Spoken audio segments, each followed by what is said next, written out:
भगवान श्री कृष्ण की बाल लीला। पौराणिक कथा के अनुसार भगवान श्री कृष्ण का जन्म वासुदेव और देवकी के गर्भ से कारगर में हुआ था। वासुदेव ने श्री कृष्ण को गोकुल में यशोदा के यहाँ दे दिया था, जहाँ यशोदा ने अपने लल्ला कान्हा को बड़े ही लाड़ प्यार से पाला। भगवान श्री कृष्ण बचपन से ही नटखट थे। जितना यशोदा मैया और नंद लाला उनके नटखट अंदाज से परेशान थे, उतना ही वहाँ के गांव वाले भी। कृष्ण जी अपने मित्रों के साथ मिलकर गांव वालों का माखन चुरा कर खा जाते थे, जिसके बाद गांव वाले उनकी शिकायत मैया यशोदा के पास लेकर पहुंच जाते थे।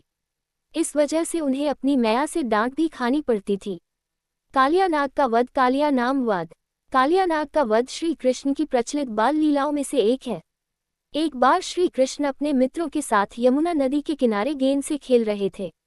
अचानक गेंद यमुना नदी में चली गई और बाल गोपाल के सारे मित्रों ने मिलकर उन्हें ही नदी से गेंद लाने को भेज दिया। बाल गोपाल भी एकदम से कदम के पेड़ पर चढ़कर यमुना में कूद गए। वहां उन्हें कालिया नाग मिला। श्री कृष्ण ने अपने भाई बलराम के साथ मिलकर जहरीले कालिया नाग का वध कर दिया। गांव की गोपियों के साथ रासलीला विद गोपियन। भगवान श्री कृष्ण का जहां राधा जी के साथ एक खास रिश्ता था, वहीं गांव की गोपियों से भी उनकी खूब बनती थी। कृष्ण की बंसी की धुनें राधा को खूब भाती थीं। पूरे गांव में राधा कृष्ण की रासलीलाएं खूब चर्चित हैं। किसी भी तीज त्योहार पर खूब नाचते गाते दिखाई देते थे। गांव की गोपियां भी श्री कृष्ण की बांसुरी की खूब दीवानी थी। श्री कृष्ण का आकर्षित चेहरा एकदम से गोपियों को अपनी ओर आकर्षित करता था, जो कि पूरे गांव में खूब प्रचलित थी। गोवर्धन पर्वत की कहानी। गोवर्धन पर्वत स्टोरी। गोवर्धन पर्वत की कहानी से भी हर कोई परिचित है, जो कि उनकी प्रचलित लीलाओं में से एक है। दरअसल इंद्रदेव श्री कृष्ण की लीलाओं से अनजान थे और उन्होंने गुस्से में गांव में बहुत तेज बारिश कर दी। गांव वालों को बचाने के लिए श्री कृष्ण ने गोवर्धन पर्वत को अपनी एक उंगली पर उठा लिया और सभी मथुरावासियों को उसके नीचे शरण दे दी। 7 दिन तक बिना कुछ खाए श्री कृष्ण गोवर्धन पर्वत को उठाए खड़े रहे और 8वें दिन बारिश रुकने पर गाँव वासियों को बाहर निकाला। कार्तिक मास में अन्नकूट की पूजा भी श्री कृष्ण ने ही आरंभ कराई थी। कंस का वध। कंस वध।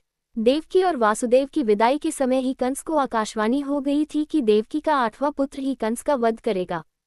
इसके बाद से कंस से कई प्रयास किए ताकि 8वें बच्चे को धरती पर ही न आने दिया जाए, लेकिन भगवान विष्णु ने ही कंस के वध के लिए श्री कृष्ण का अवतार धारण किया था।